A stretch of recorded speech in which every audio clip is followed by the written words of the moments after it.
Strange things are afoot at the Circle K. That kid is back on the escalator again. Ain't gonna hurt. Here's my boomstick! Game over, man. It's game over. Welcome to the Bargain Bin. He is your host, Ben Mason. He is your co-host, Sandra Luketic. And today we're talking 1990s Teenage Mutant Ninja Turtles. We assume if you're listening to the episode, you've already seen the movie. All right, buddy. This is one that we've seen numerous times each. I'm assuming a big part of both of our childhoods, and a long time since we've actually sat down to watch this one. Yeah, I think I mentioned it perhaps when we were doing the Masters of the Universe episode, that this was the first movie that I ever went to, like, the movie theater to see. Would have been about 6 years old, went with my cousin. I was huge into Ninja Turtles. So, yeah, definitely nostalgia, definitely a big part of my childhood. Honestly, very surprised when you picked this one for the review this week. I knew we'd have a decent conversation on it. It's a property that almost everybody is somewhat familiar with. Or should be. But it was also something I was thinking of after watching The Wizard, where they played the first Turtles game. Oh, that was such a terrible video game. I loved it until I got to the point in the dam where I just couldn't beat it anymore. So I just played the beginning over and over and over. And I was okay with that because I'm like, I have no idea how much is left of this game. I know this part's hard, but this part's fun, so I'm going to keep playing. For me, the biggest game of theirs in my memory is the second one for the NES. Yeah. I know a lot of people love Turtles in Time and everything, but Teenage Mutant Ninja Turtles 2 for the NES is one of my all-time favorite video games. Well, it's the arcade game, right? Exactly. They made it more like the cartoon for all of us kids. I never actually played it on the NES. I only ever played it in the arcade. Oh, crazy. Yeah, and then I owned Turtles in Time for Super Nintendo, so I had a much bigger attachment to that one. Yeah. Was the arcade game 4-player or 2? 4. Yeah, okay. Yeah, the downside of playing with the Nintendos, you only got 2 players. Well, I mean... But it was still a great game. If you don't even have a friend, then it doesn't really matter. Hey. I'm referring to me. I was always playing by myself. Oh, okay. On occasion, you would come to the arcade and somebody was already in a level, so you would hop on, but... Yeah, that was fun. Mm-hmm. Those are fun times. Were you ever into the comic books? No. It was just the 80s cartoon show that started my fandom. I did ultimately, even though I'd kind of grown up a little bit more, watch like the 2004 rebooted cartoon, which was vastly underrated in my opinion. Was it just the TMNT movie, or like are you talking a TV show? The TV show. It was really, really good. I might be wrong on the year, but it was the second time they did an animated series. It was really, really good. Nice. I never read the Eastman Laird books, but I did read the Archie comics run of the Turtles. They're terrible, don't get me wrong. But it was really fun to see some new villains and characters that I wouldn't really encounter in the cartoon. Did you ever collect any of the figures? Of course. Yeah, same. It was He-Man and Turtles, and to a lesser extent, G.I. Joe for me. Oh, it was just Turtles for me. Did you have a favorite one? Like a favorite Ninja Turtle? Yeah. I'm pretty sure everybody had their favorite. Yeah, I had the best favorite, the right favorite. I'm nervous. Okay, go ahead. Well, I want to see who you think that was. I want to see how right or wrong you are here. I don't think you would go with my pick, but I was always a big Donatello guy. Nobody likes Donatello. He's the fucking brains, and he's got a bow staff. He's awesome. He was voiced by Corey Feldman in this movie, so that does give him some points. Yeah, it gives some sway for me here, too. No, it's Raphael. Clearly, Raphael. Yeah, I didn't know if you were going to go Raph or Leo. I could have seen it either way. Nobody likes Leonardo. He's the vanilla ice cream dude. You'd be surprised how many people like him. I don't get it myself. I think he's the most, he's the popular favorite. So I think it goes Leonardo, then Raphael, then Michelangelo, then Donatello. So are we here to talk about Ninja Turtles, or are we here to talk about Teenage Mutant Ninja Turtles, the movie? I'm talking nostalgia right now. I mean... Well, that covers both, doesn't it? Yeah. Well, we were talking sequels before recording, and how I definitely watched Part 2 more than any of the others, and nobody should watch Part 3.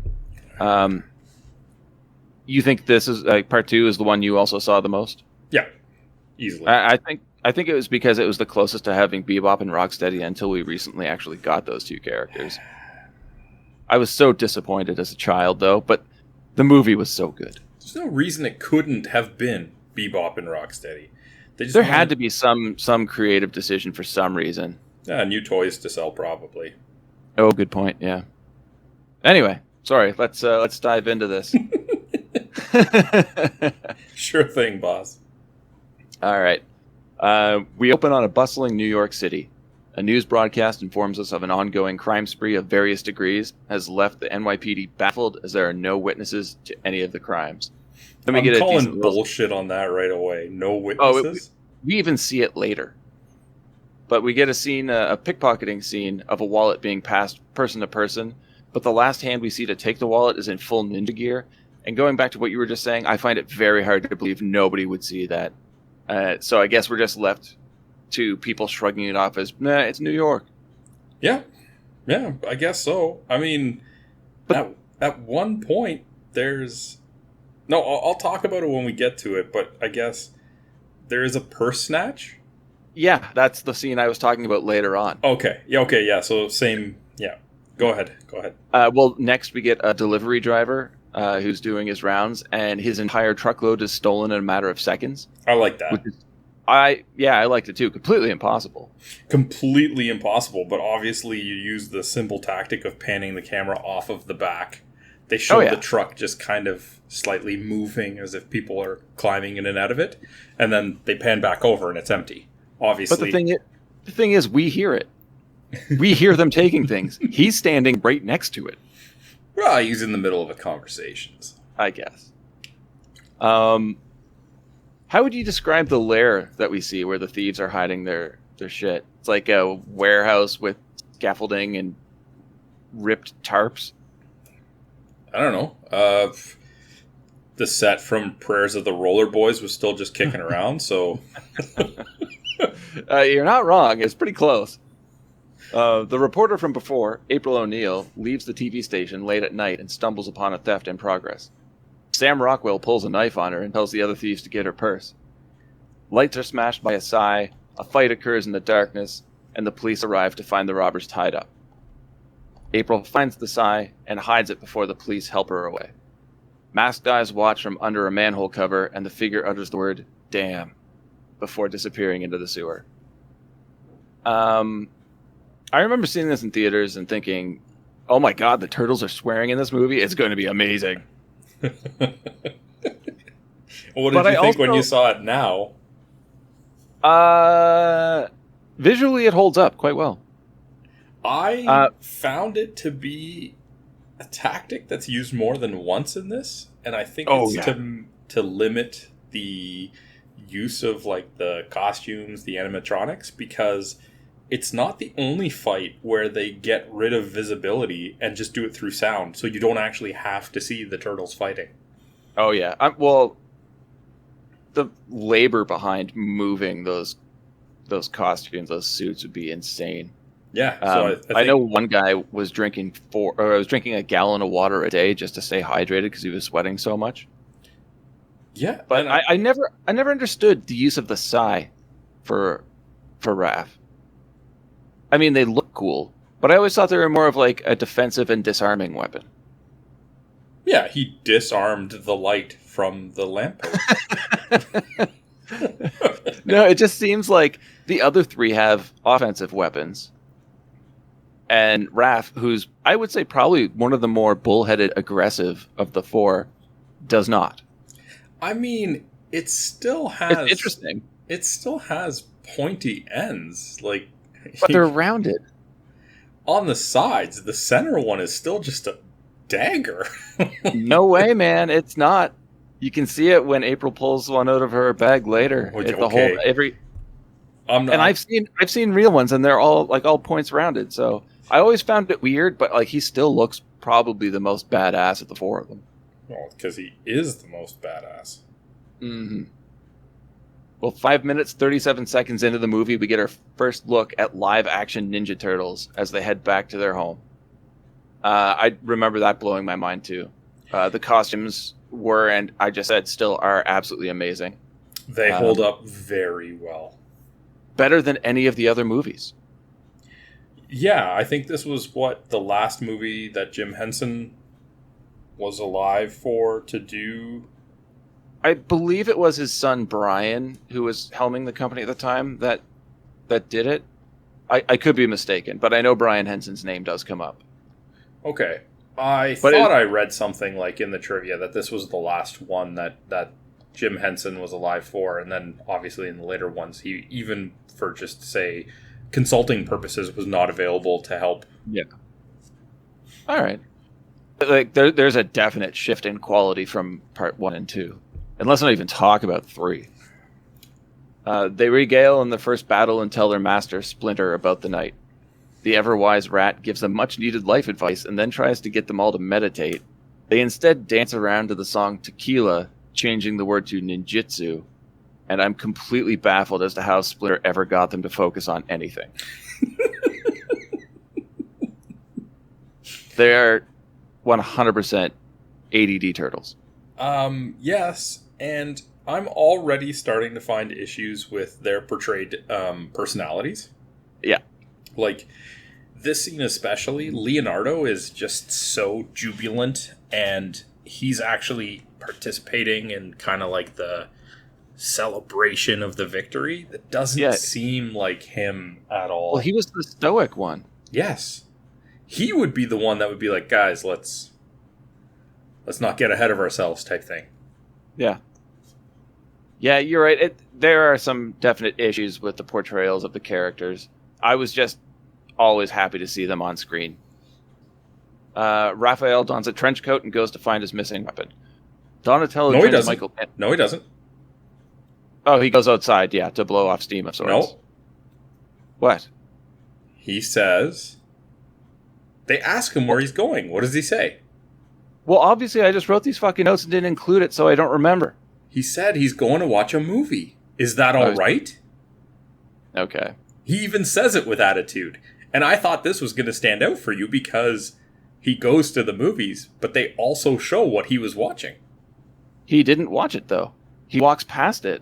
No, he walks out of the theater. All right, hold on. We're pausing. All right, I was wrong. He does say he was going to see a movie.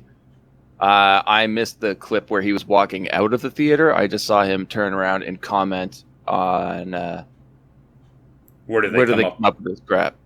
Yeah, for a Critter. I'm going to assume you've seen that movie because I haven't. Oh, yeah. Yeah, I've seen all of the Critters movies. And is he right that it's not good? No, it's great. But before that, I think I said Donatello joins Michelangelo to talk, or who is waiting for his pizzas to be delivered. Corey Feldman asks whether or not Mikey has put thought into what will happen after Splinter dies. Mikey is more concerned that his pizzas are late. We then get a pizza dicing scene where Splinter gets pizza thrown on his head. My only problem with this scene is that he's an old rat who can hardly move, and I don't know how he's getting that cheese out of his fur. It goes right in, man. It like runs down his head. I was like, that's a greasy rat right there. I always had a complaint with the pizza scene myself. Yeah. Because like it's $3 off if the pizza guy's late, right? And he's like, well, I couldn't find the place because it's a sewer grate, obviously, right? But it very clearly shows that he doesn't even park before Michelangelo says that the time is up. Yeah. There's a lot of product placement in this movie, too. Yeah. And the trivia thing that I read was Pizza Hut was doing all of the marketing and sponsorship and had all of the tie-ins. Yeah. But Domino's ends up being the one that they use for product placement in the movie, which is kind of weird. They even use the Noid, which I think is crazy. But I think the first big product placement we get is Burger King. I missed that. Oh yeah, it's just a bunch of fast food wrappers all over their home. Ah, okay. Okay, so after we've already talked about Raph going to the movie, saying where did they come up with this stuff, he stops two thugs who have just stolen a woman's purse. So much for the no witness thing. Yeah, they're not even stealthy about it. It's literally a snatch and grab. Yeah, it's a grab and run. And the whole thing is, even if she didn't see them because they ran by her quickly and grabbed it, it's a clearly crowded room. They don't even try to make it off like, oh, it's somebody who's cutting through an empty alley or something like that. Oh no, it's a bustling sidewalk filled with people who all look at it happen. So the no witnesses is essentially just New Yorkers not getting involved. Yeah. That's messed up. Raph returns the bag and lets them go, which I found strange. They escape to a park where they're confronted by masked vigilante Casey Jones, played by Elias Koteas, who I love, who beats them with a hockey stick. And that one dude would be so busted up after taking a spinning hockey stick to the face. But he's fine. It just knocks him over. Well, I mean, they're definitely towing the line between like live action and the kind of cheesiness of the cartoon. Yeah, it's like a really dark and gritty take on the Ninja Turtles, where nobody gets hurt. Yep. Well, somebody gets hurt. I mean, somebody gets real hurt, but a couple people, but for the most part. Mm-hmm. What do you think about Casey Jones' look here? Very true to the imagery that I'm familiar with. Yes. Also very unrealistic, but right out of the comics, he looks amazing. I mean, I guess it's not too difficult to do a costume that's sweatpants and a cut-off shirt with a vest, but at least they stuck to it and didn't try to change it up. It was the mask for me. The mask was perfect. Oh, yeah. Fantastic. I didn't even notice the rest of what he was wearing. I'm like, that mask is right out of the comics. That's my Casey Jones. This is awesome. Yeah. Whereas, like, April, the best they did was at the beginning, she was wearing, like, a yellow raincoat type thing, which was just an homage to the jumpsuit. Which they were originally going to do, but chose not to. She didn't want to do it. Oh, that's right. She argued it. She argued a lot, apparently. Yeah, if you look at the trivia, she was not listed as being easy to work with. And that's why they didn't bring her back for the second one, right? Yes, correct. Yeah, okay, good. Raph breaks up the fight and Casey tries to attack him, leading to a rather comedic fight, resulting in Raph taking a cricket bat to the face and getting stuck in a trash can. Okay, I mean, you want to talk about not getting hurt. He gets hit with a cricket bat to the point that he leaves the ground flying into a garbage can, and he's just all right. They both go flying. The actor was not all right, though. No, broke his nose. The helmet mask thing caved in and shattered his nose. Yep. There's one part here that I also really hate, and that's because I was a baseball fan at this point. Okay. And is it the Jose Canseco bat? Yeah. Don't tell me you paid money for this. I looked into it. I'm like, I'm pretty sure Jose Canseco, who I was a massive Oakland A's fan, pretty sure he was doing real well at that point. So I looked it up, and Canseco was at the height of his career. The year before the movie was filming, he was the first player to ever hit 40 home runs and steal 40 bases in one season. So I don't get the dig other than West Coast versus East Coast.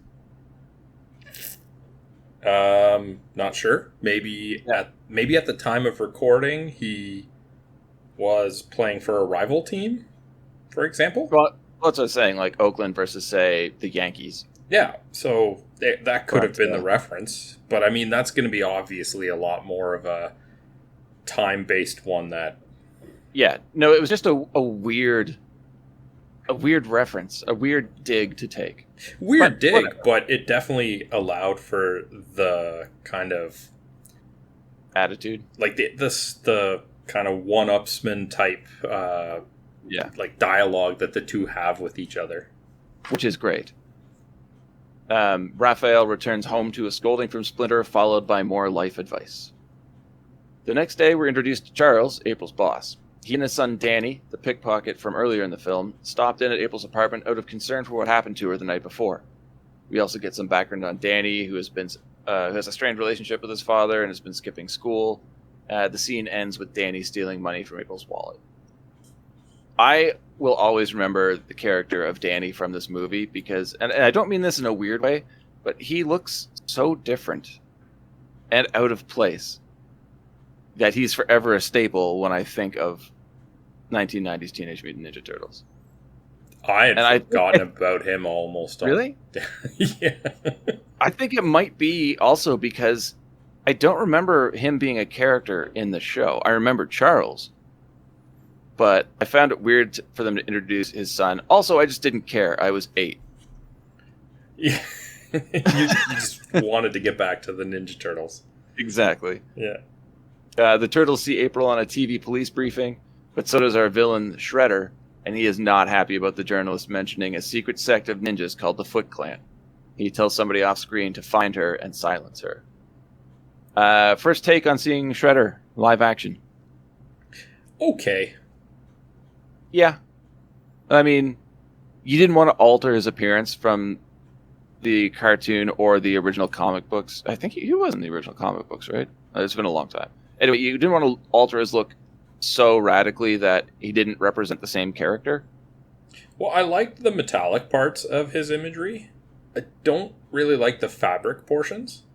Yeah, it's a weird, rough purple fabric. It's shiny too. It's sparkly, yeah. Yeah, that didn't work for me. Raphael is following April as she leaves and heads into the subway. I assume here now trying to get his Sai back. Well, he knows that she has it, right? He saw it. She misses her train and is confronted by members of the Foot Clan. One says they have a message for her. He holds out his hand, balled up in a fist, opens it flat, and slaps her across the face and tells her to shut it. That would not work today, but... No, but can you imagine if they just walked away after that? Didn't even say anything. No message follows. Just slap her in the face. Shut it. And walk away. Be like, what? I mean, well, it's actually like... So, we see some instances of the Foot Clan where they're ordered to kill this person or that or whatever, right? Later with Splinter. Their order was to silence her. I mean... quote unquote, what we think of silence someone is to just slap her in the face? Yeah, it's so weird. And aren't they ninjas? Poorly trained thug ninjas? Yeah, I don't know. It's weird. Yeah. But next, April brandishes the Sai. So and I don't poorly. Know, I don't know why she would be carrying it around. It is massive. And I'm sure it's heavy. But yeah, like you said, it'd be exhausting carrying that around. That's massive. But anyway, like you said, she brandishes it poorly. It gets knocked out of her hand. She holds it like it's a gun. Oh, yeah. She starts hitting the ninjas with her bag until one of them knocks her out. And she's even like, that's it. I've had enough of this. So you made her angry and she resorted to using her purse. But she took down a few of them with it. She did. But... she had a Sai. She didn't use that. It got knocked out of her hand. And then she was angry and went to the more dangerous purse weapon. She would have been better off swinging the bag around with a Sai in it. Yeah, probably. It hurt a lot more. Mm-hmm. Also, after this, Raphael just picks up his weapon, defeats the ninjas, and runs into the subway tunnel with an unconscious O'Neill. Correct. He takes her to the turtle... He saved her life. He did save her life. He's a hero. Yeah. I could agree with that. He takes her to the turtle's hideout and is admonished by Leonardo for his decision. Unbeknownst to Raph, one of the Foot Clan followed them through the tunnels, so he's not a good ninja, and watches them from the shadows. April wakes to see Splinter staring over her and does what most people would do if they saw a 3-foot-tall rat looking down on them. She screams. The reaction does not get better when she sees the turtles. And Splinter calms her down and treats us to their origin story. Slightly altered from what I'm familiar with, but yeah. Yeah, do we really need to go into that? No. I think anybody listening to this knows. Although I'd say the puppetry and filming everything on Super 8 looked really cool. It was well done. And this was brand new to me. I thought one of the turtles sounded like Elmo, and then looked it up in IMDb and Wikipedia, and Kevin Clash was the voice of Splinter. So Elmo voiced Splinter, and that was Elmo as one of the baby turtles. Yep. That's awesome. Until you find out why Kevin Clash isn't. They escort April back to her apartment above the antique store her father once owned. There they share laughs over frozen pizza and Michelangelo's bad impressions. This was always cringeworthy for me, those impressions. So cringeworthy. Even as a kid, I was like, I'm pretty sure that's terrible. I also did like how she says, I'd invite you in, but I don't have anything but frozen pizza. And they do that, like, sped up camera trick to make the turtle just, like, elevate out of the sewer. Yeah. It was dumb. It didn't go... Because obviously they're trying to replicate, like, what you would see from, say, a slapstick visual in a cartoon. Did not carry over well into cinematic. Every time they try and do slapstick in this movie, it looks rough. Mm-hmm. Also, April seems to be taking this whole mutated talking turtle thing pretty well. Yeah, she's warmed up to it very quickly. On the walk home. Everything's fine after that walk home. I don't understand it. But, I mean, when we're talking about giant mutated talking ninja turtles, you kind of have to let things go. I mean, they explain the origin story to her. Yeah. One of them saved her life. They got a chance to talk. You know, that's a rapport. They're good. And they're all pretty lovable too, right? Yeah. Yeah. Except for Michelangelo doing his impressions. Yeah. The turtles head home to discover the place completely destroyed and Splinter missing. Raph has a massive breakdown, and they all go back to April's apartment. This scene felt unnecessary, and I don't really understand why it's here, but it's Police Chief Stearns is looking over Danny's arrest record and calls Charles to question him about his son.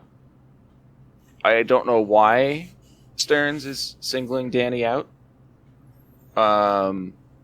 If there are no witnesses to the crimes, which we've already stated there are, then what's this kid been doing in broad daylight, blatantly in front of other people? And then it just cuts to April and the turtles. Well, I mean, it seems like the police officer is calling her boss to bribe him, right, with his son's arrest to get... Oh, that's right, to getting her to keep quiet. To keep quiet, but at the same time, it's like... Wow, I feel really dumb for missing that. But at the same time, it's like they don't try to show that he's like a corrupt police officer. The only thing he doesn't like is that she calls the police to arms to say, do a better job. Yeah. Right? It would make more sense if he was under the Shredder's thumb or something like that. Yeah. Oh, God, it's still so embarrassing I missed that. Because the next morning, April and the turtles are woken up by Charles knocking on the front door. He's there to tell April to take some time off to de-stress. And during the conversation, Danny spots a reflection of Michelangelo hiding under a table. Charles almost discovers Donatello hiding in the shower. And April ushers them both out in a weird scene that I feel didn't really add anything to the story. No. Also, why would Michelangelo hide under a table that is open on all four sides? He's not the smartest one. But he's not that stupid. I found it weird. Yeah. But it's a movie, I get it. Yeah, I think maybe this is where they're trying to be funny. Yeah, a lot of the humor here does land pretty flat. Yeah. Outside, Charles lectures Danny about stealing before Danny jumps out of the car and runs away. Cut to the warehouse hangout of the Foot Clan, where we see teens smoking, gambling, and partying, and being all around delinquents. Not a lot of alcohol drinking, though, but there's a copious amount of empty Pepsi cans for another sponsor. Yeah. A lot. Like, hundreds of them. Kids like they have Pepsi. they have pretty cool arcade, too. And skate ramps, for sure. Kind of reminded me of that club in Hackers. There's also a cool bit with Sam Rockwell again, introduced to Tatsu and the mini arena used to train the kids how to fight. We hear a gong signaling that Shredder is going to be speaking, and everyone drops what they're doing to congregate for the speech. This is where we get full view of Shredder's costume. And like I said, it did pretty good for a live adaptation, but yeah, the shiny, sparkly purple was weird. Especially if you look up the imagery of even him in like the 80s cartoon, it's made to look more like a one-piece breastplate type thing. Yeah. You could have at least tried to go for like a chainmail look or something. But even if it wasn't shiny, would have been okay, right? I don't. Yeah, like some weird like matte fabric or something that was just like it didn't grab your attention immediately, because every time he's on screen and there's a light source, you're like, it's pretty sparkly. Even if the physique is not fantastic, you could do like a molded plastic, like a Batman costume, just for the chest piece. And then that would be easy to spray paint like a metallic color, right? Yeah. I don't get the decision. I get that it's low budget, but I feel like there might have been better options with a low budget. Oh, yeah, you're not wrong. There are many better decisions that could have been made for his costume, but at least what we got didn't look completely ridiculous. Can I touch back to another trivia point? Yeah. The scene where Tatsu fights. Mm-hmm. And then kicks the kid after saying, never take your eyes off an opponent or whatever. Oh, yeah, I know what you're going to say here. Apparently in the original version, he kills the kid. Yep. And then, obviously, producers and distribution companies did not like that from a property meant for children. And that's why they made it that he kind of, like moans, and then one of the other kids is just kind of, like, voice off screen says, oh, he'll be all right, type thing. Yeah. I think it was after being submitted to the rating board that they were like, yeah, we got to change that. Yeah, I mean, you just don't want to go around murdering children in a property that, while this movie wasn't really meant for the fans of the cartoon, I think it was meant for fans of the cartoon who had grown up a little bit more. So yeah, it does make sense, but at least this wasn't geared towards like 6-year-olds. Not to mention that like Tatsu fights him because he's impressed with his progression from beating the other kid. Yeah, well, why wouldn't you beat the shit out of him then, right? Yeah. As a reward. Oh, we'll kill the strong ones. That will weed out our army into shitty ninjas. Yeah. Things are going very well here. We should probably stunt our growth. Yeah. Sorry, where was back to the Shredder speech. This starts off as inducting kids into the Foot Clan before Shredder lobbies the kids with his mission. We also discover a chain splinter held captive elsewhere in the compound. Shredder mentions the turtles as being the new enemies, and Danny steps forward with information. Maybe that's why I remember Danny too, because he's a piece of shit. He is a bit of a piece of shit, yeah. The turtles are still at April's watching her be interviewed on television about the Foot Clan. Stearns calls and screams at Charles, and as April is questioned about her saviors on the night of her mugging. Yeah, sorry. The turtles argue over what they're going to do to rescue Splinter. As usual, hot-headed Raph storms off. He goes to the roof to blow off steam, but is spotted from a distance by Casey Jones. Unbeknownst to the turtle, the Foot Clan are sneaking up on him from behind. That's twice now. That building looks much higher up than what seemed like a 2-story building when they first arrived with April. Yeah, 2, 3 tops. Yeah. Yeah. It almost looks like, I'd say like a high-rise.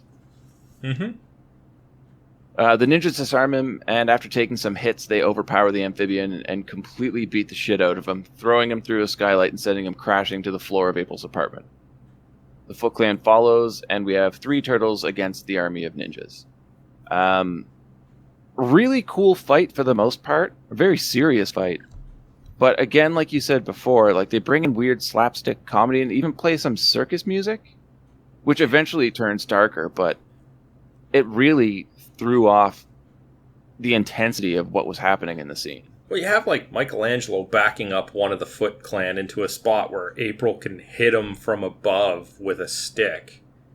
Yeah. And it's just like, Michelangelo hit him like 3 or 4 times to back him up. Why didn't you just finish him off? Like, it falls flat if it's trying to be kind of like tongue-in-cheek, humor, cute type thing during the fight. In what is otherwise, like you mentioned, a really serious and well-done fight. Yeah. Like, Raphael's almost dead on the floor, and they're joking around. Mm-hmm. More Foot Clan drop through the skylight, and the floor gives way, sending everyone crashing into the antique store below. Casey Jones, referred to as Wayne Gretzky on steroids, appears, hockey stick in hand, ready to defend Raph. Fire erupts and our heroes escape through a trap door that leads into the basement, but before Casey follows, he overhears Charles leaving a message on April's answering machine letting her know that she's been fired. Police sirens fill the street, and the Foot Clan disappears. A troubled Danny watches the blaze engulf the building from a rooftop in the distance. How is that answering machine working? I don't know. That cord's on fire. That would have melted a long time ago. Not just that, but when they bring out the axes, one of them cuts the power. Also, there's no phone line attached to it. It's the AC plug. There's a lot of good questions here. Shredder assaults Splinter, questioning him about what the turtles are and how they know how to fight so well. And this here is where Tatsu loses it and assaults the new Foot Clan recruits. Danny witnesses the assault and sneaks off to talk to Splinter, who again doles out life advice, because that's mostly what Splinter does in this movie. I feel like that's kind of what they could do, because as good as the animatronics and costumes were for the turtles, the Splinter one didn't work so well. I don't know if it was necessarily the capabilities of motion, because it wasn't... Mm-hmm. Like, correct me if I'm wrong here, but that was more... Like, that was a puppeteer type situation rather than somebody in a costume.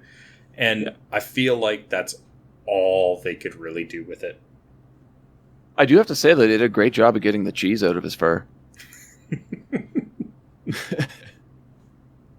April, Casey, and the Turtles hide out at an old country farmhouse owned by April's family. Casey drops the news that she was fired and she loses her shit. She's incredibly rude to him. She's not likable in this movie in general. Can you imagine they're filming just an interaction between the two of them just to catch it, and then they're like, action! And then she starts acting, they're like, we're not going to use this. We already got what we need. An April voiceover fills us in on character development. Casey and Donnie are quickly becoming friends. Leonardo is watching over Raph and lamenting his fallen brother and missing father. Raph is being kept in a half-full bathtub every now and then, having water poured over him. April goes back to Casey, where it's revealed a romance is slowly growing. I had a bit of a problem with this. Okay.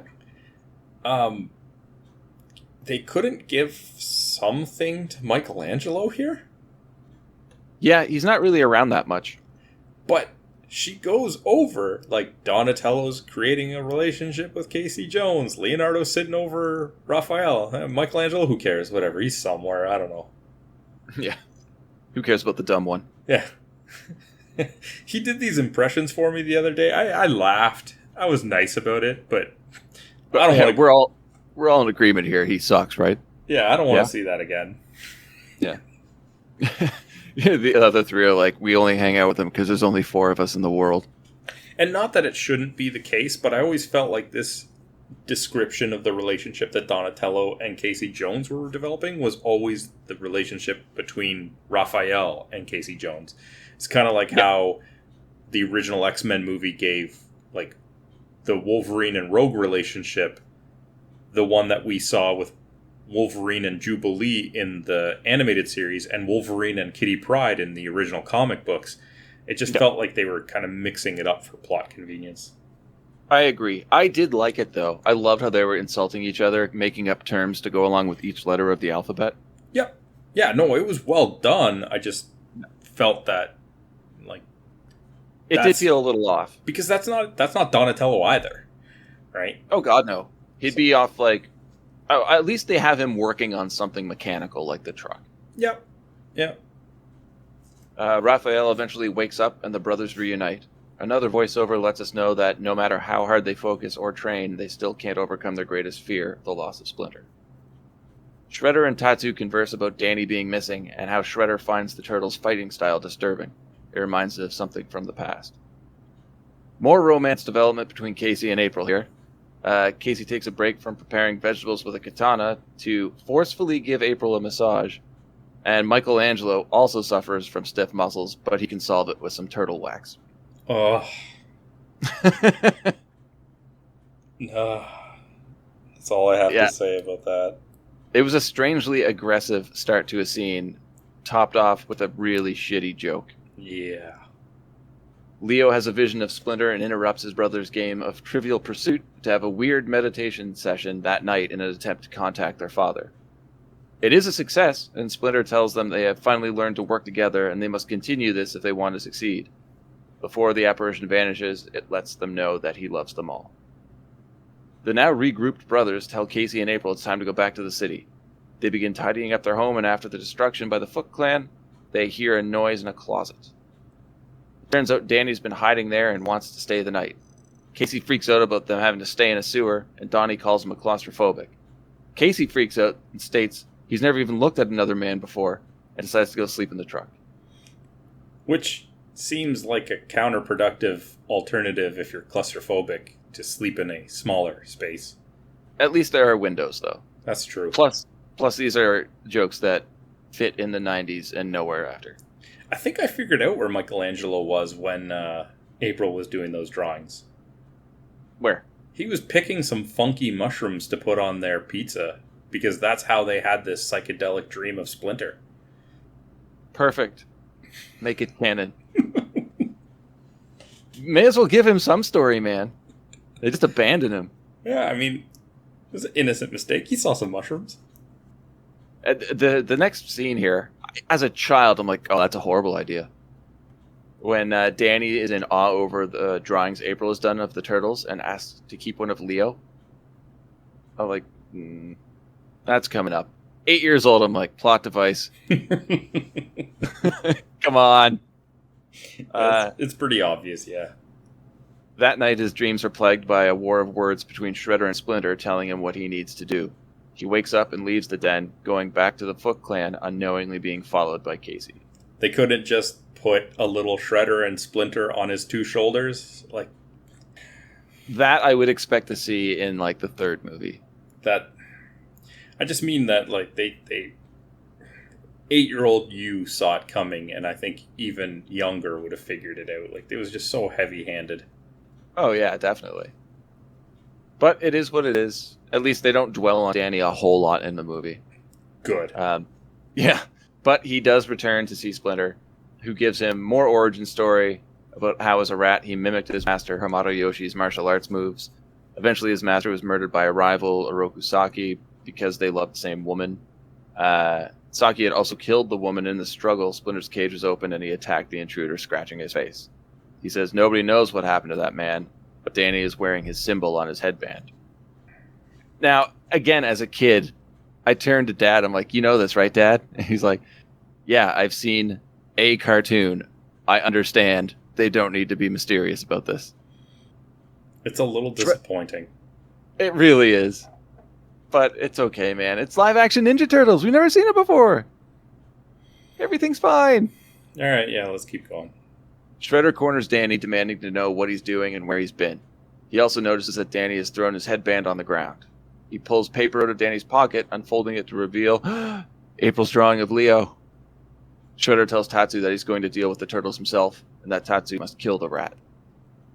Danny discovers Casey and recruits him to help save Splinter before this can be. The Foot Clan invade the turtles' home, but have unwittingly entered a trap and are all defeated in seconds in a mist of steam. I'm assuming that's the other fight you were talking about where we don't actually see the fight happen. Mm-hmm. Yeah, it's rough. I mean, it goes along with the spirit of the movie, but it's obviously a tactic. I mean, at least they introduce more Foot Clan after... I think it's Raphael says, well, that was too easy. I wish there was more of them. And then, of course, there's more of them. We get another great Casey scene here. Just a single movement when Danny and Casey go to get Splinter. Casey's immediately hesitant when he sees the giant rat, but gives a what the fuck shrug of the shoulders, and they unshackle a vermin martial arts master. Well, I mean, he just spent some time with giant turtles. It probably doesn't take him as long now that he's seeing a giant rat. My The expression, though, on his face is like, what the... Oh, okay, whatever. Yeah. Your question? Where's Tatsu? Shredder tells Tatsu to kill Splinter. And then in that time, Casey, who kind of reveals that he had somehow gotten a foot soldier mask, which I guess we're just not meant to question, reveals himself to Danny. They say they gotta go save Splinter. They go and untie him. Was he taking the long way there? I don't know, because that's a lot done before he shows up. Yeah. But when he does, he beats Casey severely. And I was shocked at this, because this is another murder done by the good guys when Casey comes out on top by finding a golf club in the trash and just cracks him in the head with it, sending him flying. But they're confronted by pre-Foot Clan thugs who back down after a good talking to. Yeah. The violence in this movie is very unbalanced. Correct. The Foot Clan are in full retreat into the streets now as the Turtles are giving them the beating of a lifetime. The fight works its way to a nearby rooftop where the beating continues. That is until Shredder arrives. And here, I know this is going to be a major problem for you. Because this is obviously the strongest and most skilled enemy they've ever fought. But the Turtles decide to attack him one at a time. It's like the worst tactic that every group of enemies in a movie or cartoon does. It's worse, though. It's worse here. Let's surround him and then one at a time get him. And do you know what makes it the worst grievance of this tactic? Is that they do it again after they all get beaten up. Yeah, because they have a cut, like a screen cut, right, to another scene. And when they come back to it, Michelangelo's like, can somebody fill me in on where we lost control of the situation? And they do it again. Yep. They just do the exact same thing over. Yep. April, Danny, Casey, Splinter, and the new thugs, I guess new friendly thugs, are now at the ground level of the building. Casey sees some Foot Clan climbing a ladder to the roof and rams it with a garbage truck. The Turtles discover that Shredder had Splinter this whole time, and he tells them that their master is dead. Leo rushes him in a rage and is taken down easily. Not a Leonardo move. No, not a rage move that Leo would do. Raphael, sure. 100%, yeah. I could even see Donatello doing that, since he's not really in touch with his emotional side, but he can kind of get flustered from time to time. I've seen it in the cartoons anyway, where he'll just kind of go off and it backfires. Yeah. Shredder gets the Turtles to throw away their weapons, not seeing... okay, I need to know the proper pronunciation of this, because everywhere I look up, it's nunchaku or nunchucks. What do you say? I say nunchucks. I'll go with nunchucks. Not seeing that, Mikey's nunchucks catch on the ladder. Before Shredder can kill Leo, Splinter arrives on the roof. I don't know how. The masked man removes his face guard, revealing the scars the rat gave him years ago. He rushes the rat with a spear, but is parried by Splinter, who uses the nunchucks he found on the ladder to swing Shredder over the edge of the roof. Shredder eventually falls and lands in the back of the garbage truck. And over the top, Casey Jones yells, "Oops!" and hits the lever, which causes the truck to crush our villain. I remember that being really messed up as a child, seeing that. Well, it's murder. Yeah, but just seeing like the helmet being crushed as well. I was like, So, Shredder recognized the 3-foot rat? How? I don't know.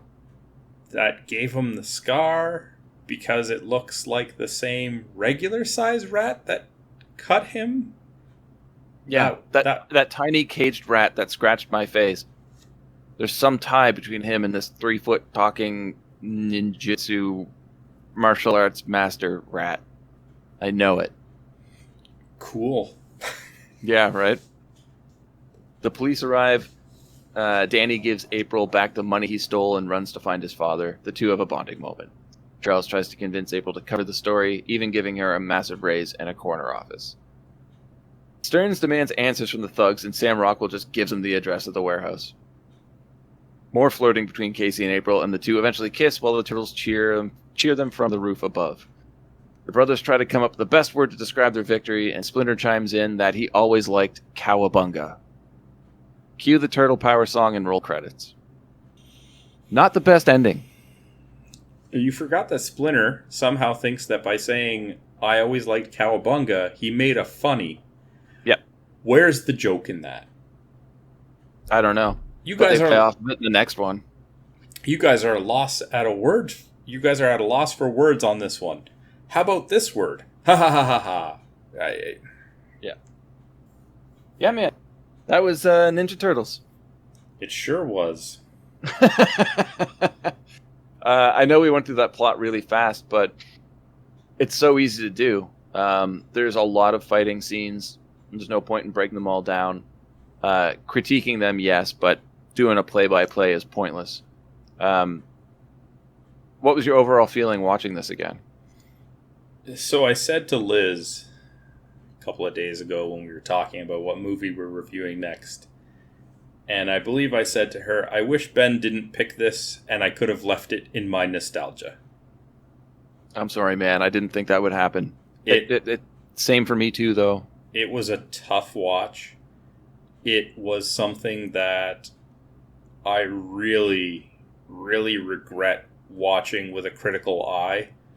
Yeah. But to be honest, even if I didn't watch it for the purposes of reviewing it, I don't know if I would have found the same enjoyment out of it today.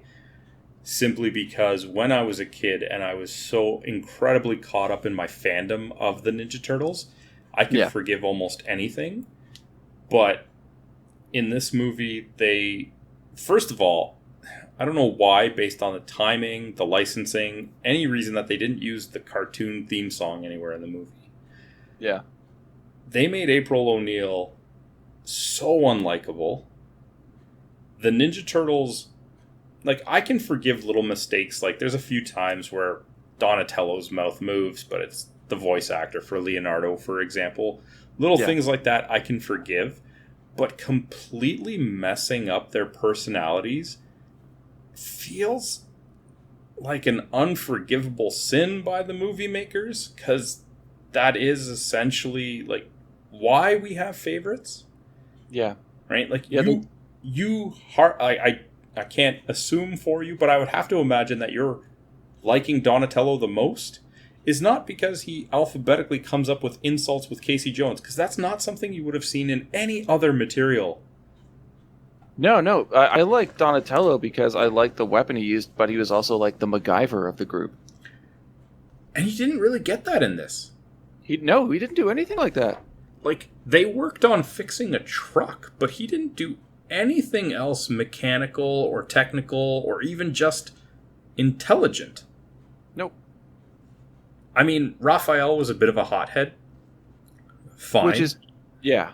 That is his personality, but to be honest, a lot of the times, like when he actually gets beaten up, he's just on the roof blowing off steam. That could have been any of them. That could have been Leonardo meditating on the roof because he was upset that Splinter was gone.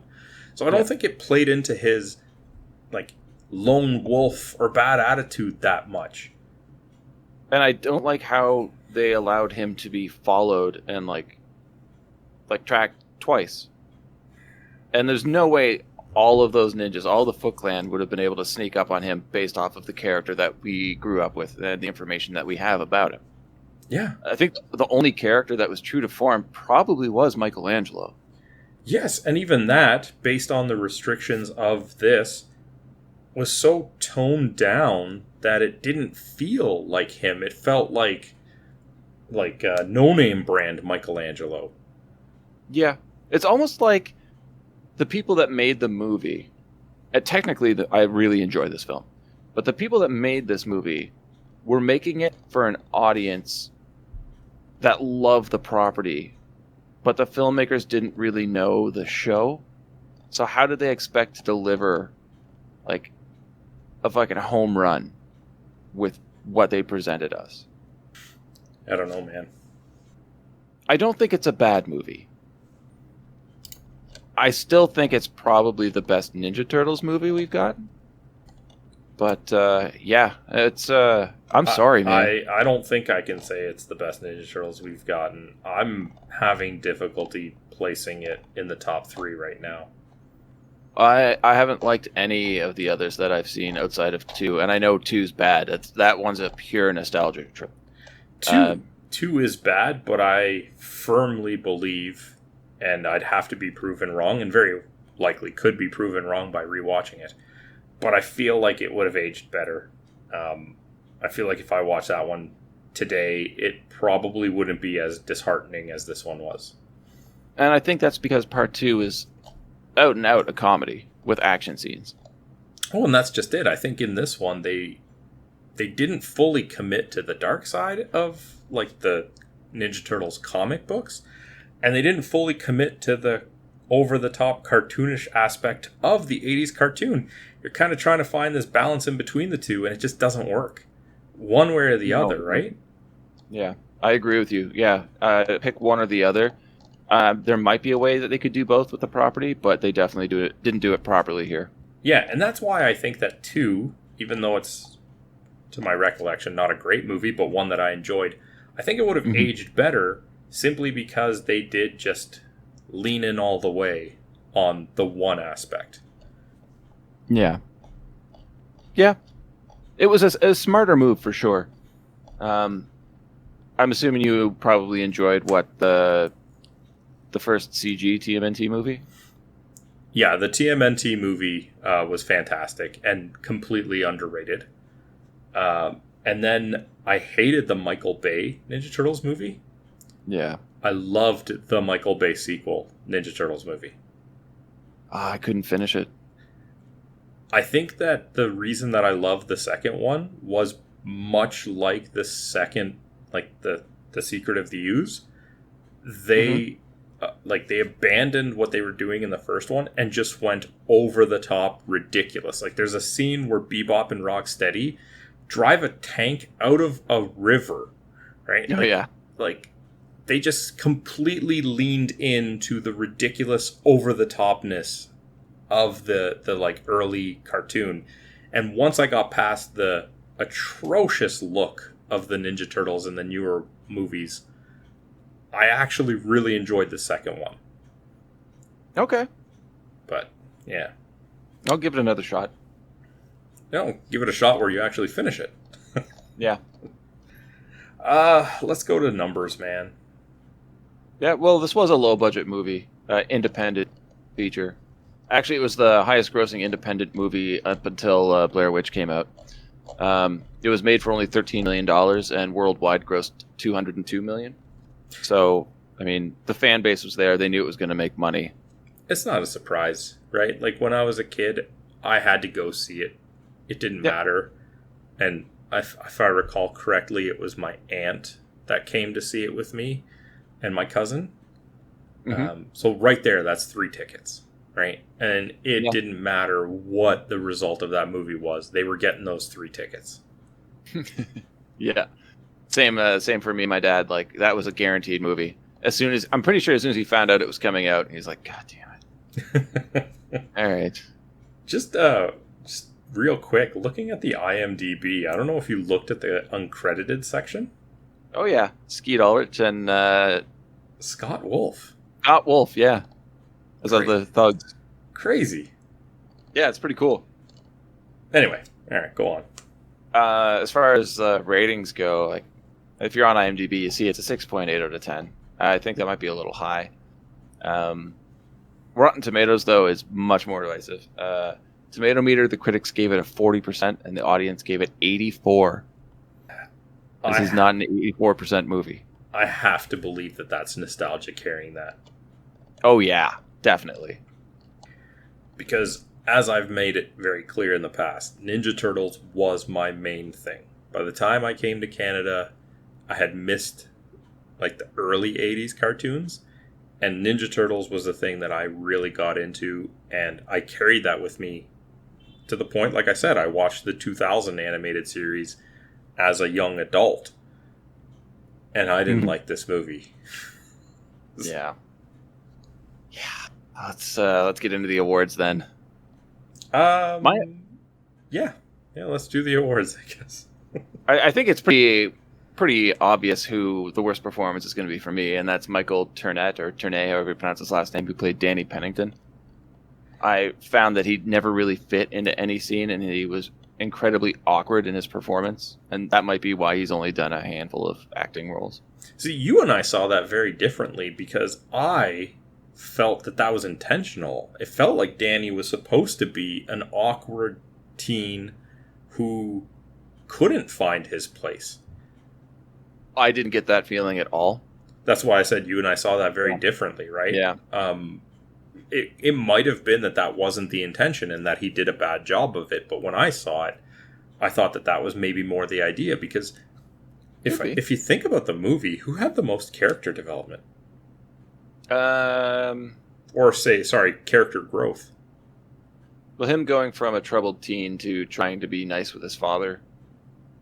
I don't know. You could argue, yes, he has the most character development, but that's not why I'm watching a Ninja Turtles movie. Character development and performance of the character development are different as well.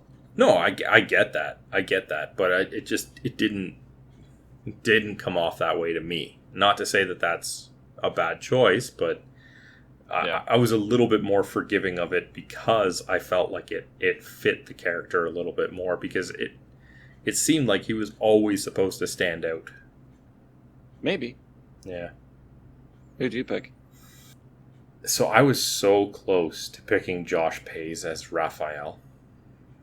And that would have pained me to do.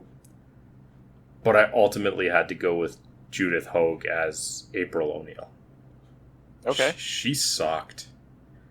And actually, it's funny you say that, because I was thinking the same thing about her that you thought about Danny. I'm thinking that is the character as it was written. Like, I even just think to the scene in the apartment when Michelangelo is doing the impressions. And she says, that must be Splinter's favorite, when he does the "you dirty rat" line. Right? Yeah. And then just kind of looks around, waiting for somebody to call her on it, before she very unconvincingly says, it was a joke. Yeah. It just, I don't know, scenes like that. Yeah, I don't know. I'm going to be honest, maybe part of it was influenced by reading how much of a terror she was on set. But, that could. But it was a coin flip between her and the voice of Raphael too, which is also difficult. I loved his voice. I think it was the performance, like when they see that Splinter's gone and he just yells Splinter with his hands above his head. Terrible. Yeah, like there was some parts where it was a fine voice actor, but had portions that really fell flat. Yeah.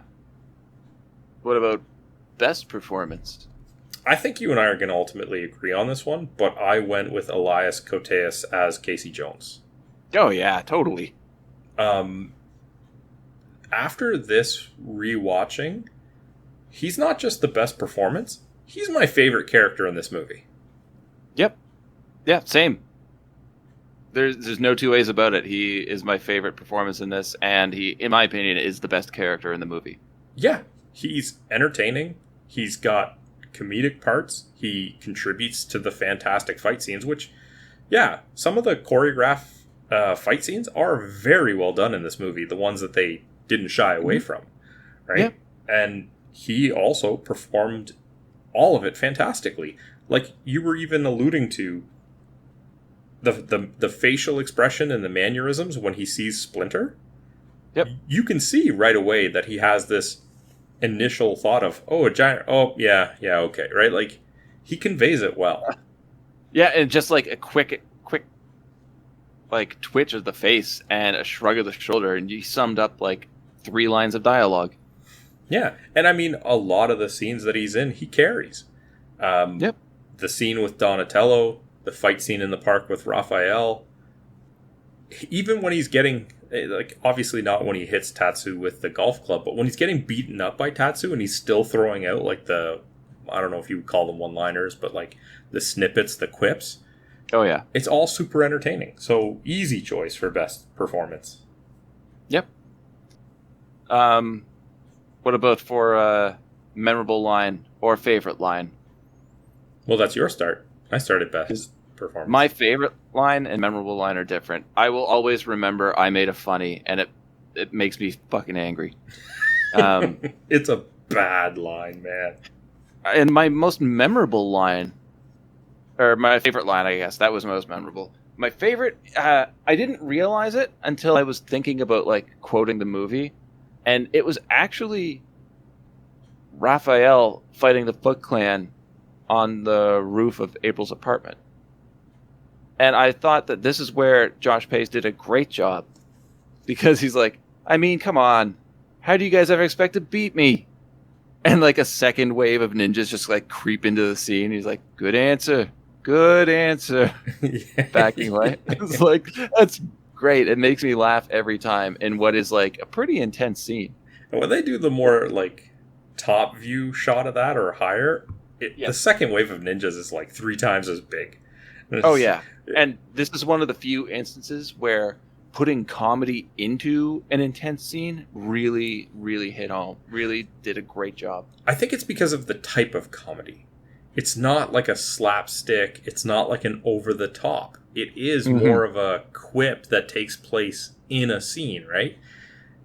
That's very different from trying to do a visual stunt in a fight, right? Yeah. So my favorite line is actually by my least favorite performer, April O'Neil. And it's not her delivery, it's the way it was written. But when the Foot Clan confront her in the subway and they're like, "We've been waiting for you, Miss O'Neil." And she says, in probably what wouldn't be a very racially sensitive line in a movie today, "Am I behind on my Sony payments again?" Oh god, I don't even remember that line. She's confronted with ninjas. She names Sony. Wow, April. Yeah. Wow. But it might have been the only time that I actually like enjoyed a scene she was in, and it was more the writing of the scene than it was, right, like her. Yep. So I don't know. I thought that was good. Memorable scene? Oh, that doesn't sound good. So it's probably the only other scene with April O'Neil I liked. And again, It's not because of her performance. It's just that she held it together. And it was the scene at the farmhouse when she was drawing the turtles and narrating their emotional conflicts. Yeah. Yeah, I could see why you would pick that. I don't want to give her any credit for it, because, I mean, that could have just as easily been Casey Jones or Michelangelo doing the narration. It's incredibly emotional, yes. That scene. Yes. Had to go with a different type of emotion for the scene. It also takes place at the farmhouse, and it goes back to what you were saying about Koteas being able to just say so much without saying a single word. And it's after the argument that April and Casey have, and he's leaning back on that swinging chair eating an apple, and one of the chains breaks. And he just like slides down and hits his ass on the armrest at the other side of the bench, and he looks so stunned and embarrassed, yet he's trying to pull it off as being cool. And he just sells it so well. I remember that scene from the first time I saw it, and every time I think about it, it makes me laugh. There's even like a subtle eye roll at the end, like he just gave up, like, there's nobody here or whatever, right? Yeah, it's like nobody saw that. It was a great scene. It's not my most memorable, probably just because it's... there are so many you could pick. I mean, I think it would be tougher to pick a scene with him that's not good. But... yeah. But I also love things like him showing up to defend Raphael, even though all they've ever done is have a fight. Yeah, he sees somebody he had encountered before getting the shit kicked out of them, and the first thing he thinks is, I'm going to go help him. But that's the part of the relationship between the two of them that I'm familiar with, because they've always had this like friendly competition, rivalry type. You know what I mean? Yeah. And even in the park, they fight, but it's pretty clear that they're not fighting to try and hurt the other person so much. Oh, it's one-upping the other for sure. Exactly. And he shows up, and he even says, he's like, what are you guys doing to my little green friend, or something like that, right? Yep. Not that he's little by any means, because the turtles are like 6 feet tall. And then he gets distracted by, oh, who's the babe? Which, now that I mention it, there's so many mentions in the movie about how attractive April is. Yeah. I don't think she's very attractive. That's fine. I'm sure a lot of people do. I would like to meet these people and ask them how. Maybe you just don't like 90s style. I'm fairly certain that it wouldn't be a very difficult exercise to find a 90s actress that is attractive with a very similar style. I wouldn't say she's unattractive. That's just mean. I'm not saying she's unattractive, but like, they make it out like celebrity status, like, you know, people's 50 most attractive people. Like, she stops people in their tracks who are like, who's the babe? I don't know about that. I don't know. You've got the turtles, who have never interacted with a human woman before, and you got Casey Jones, who looks like he sleeps in garbage. The fact that anybody's talking to any of them, I'm sure they're loving it. Well, I mean, in the turtles' defense, the first time they see her and call her attractive is on the news report. So, I'm sure they see a lot of attractive women on television. I guess. I don't think we really need to go into how attractive Judith Hoag is or not, though. Yeah, I got sidetracked. Sorry. Yeah. Final recommendation, dude? I would recommend watching this, yeah. I'm not saying the viewer's going to love it, but if only to watch it for the fact that it was the first live-action Ninja Turtles movie. It was the first full-on attempt at getting this out there. Before that, we only had comic books, action figures, cartoons. So what they managed to put on screen is incredibly impressive, though the story is lacking quality. It's still fun to look at, but you can't dig into it for a review like we did here, or else you'll just ruin it for yourself. It's also definitely not a movie for everybody. Maybe like if you're a comic book fan and you want to see one of the more well-done comic book movies, definitely check it out. But there's a lot better out there, and there's more enjoyable Turtles movies out there. You? So let me just clarify how much Ninja Turtles means to me, alright? Even today, at 37 years old, I have a coaster on my desk in front of me every time we record, and it is a coaster of Raphael. I was worried you were going to say you dress up as Raphael for Halloween to this day. No. But if you recall, I'm not really like a big decorating person. I don't have a lot of knickknacks or posters or any, to be honest. The one thing I do have that's been on my desk for probably a decade is a glass coaster of Raphael, and it never leaves my desk, which is like my sacred place. Coming from someone like that, I don't think I want to recommend this movie. I can't express to you how disappointed I am at having gone back and rewatched this movie. And it is not something I was expecting. I was eagerly anticipating watching it when you said that this was going to be the movie this week. And it was almost like an hour and a half of crushing my childhood. Yeah, I thought I was doing you a favor here. And then as I was about halfway in, I was like, Mason done messed up. Dude, I thought you were doing me a favor as well. At this point, I would say just go back and watch some of the cartoons instead, or if you can find the comics. There is so many other mediums to get a better origin story on the Ninja Turtles. Yeah, there really is. And again, I say this without going back and rewatching it, but I think if somebody said, do you recommend one of these? I would say just watch The Secret of the Ooze, because I know you said that the animatronics got worse. if I'm not mistaken, it wasn't until the third one that they changed it. The success of the first one was so big that they turned around and commissioned the sequel almost just like a year later, and I think they used primarily a lot of the same resources. Nope. No? Nope, I can say for a fact they did not. They wanted to make them easier to move around in. A lot of them are streamlined and they don't look as well out of proportion. Okay, that makes sense. I'm just pulling it up. Because there's a lot more visible fight scenes in 2 than in 1, and they needed to be more flexible. So I'm just pulling up some images of it. It doesn't look like a huge drop-off. No, you'll notice it in the facial animation, though.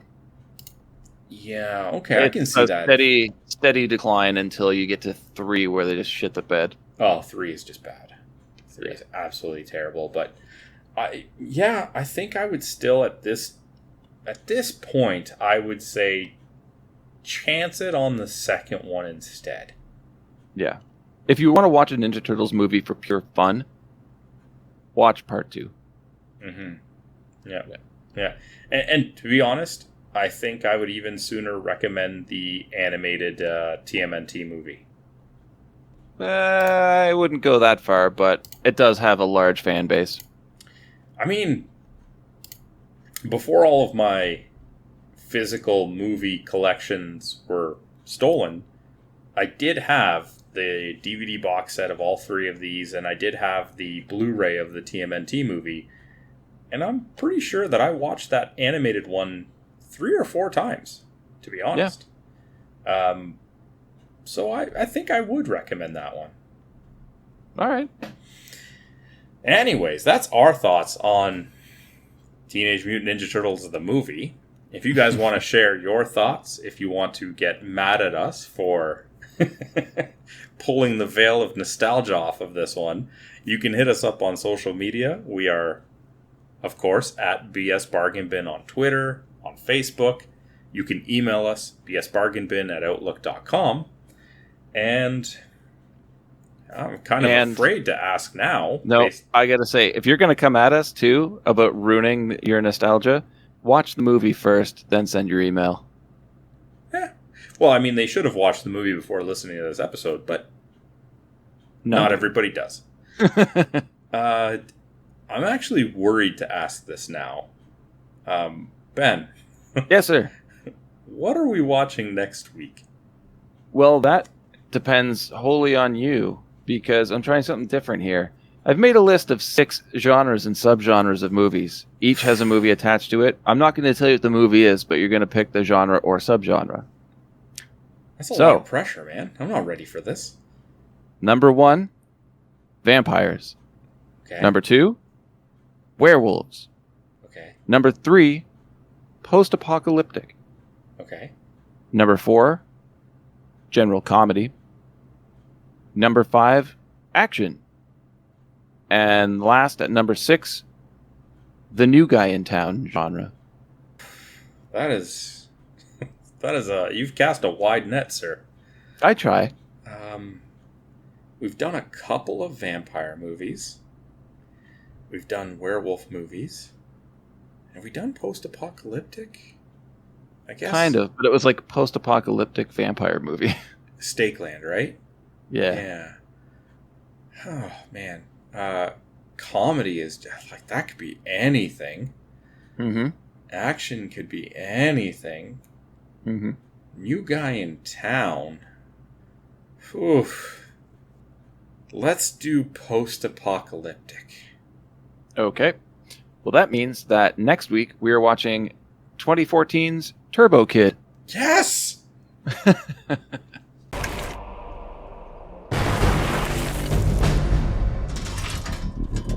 I will destroy you with my Turbo Glove, the ultimate weapon against the robot threat. But to be a true hero, you'll have to save your girlfriend. Hey, what's that in your hand?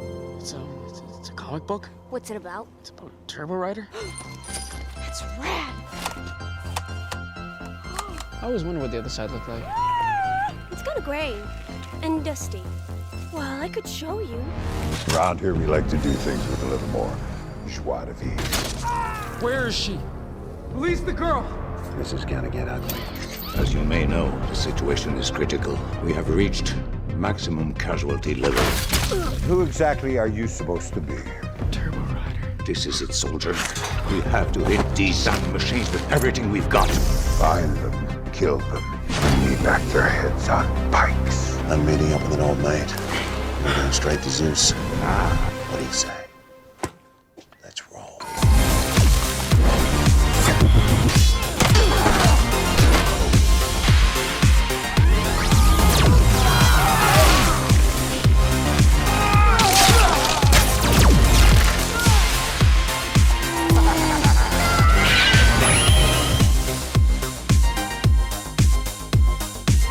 The fate of our future is in your hand. I wish I could have been more like the real Turbo Rider. But you could totally be Turbo Kid.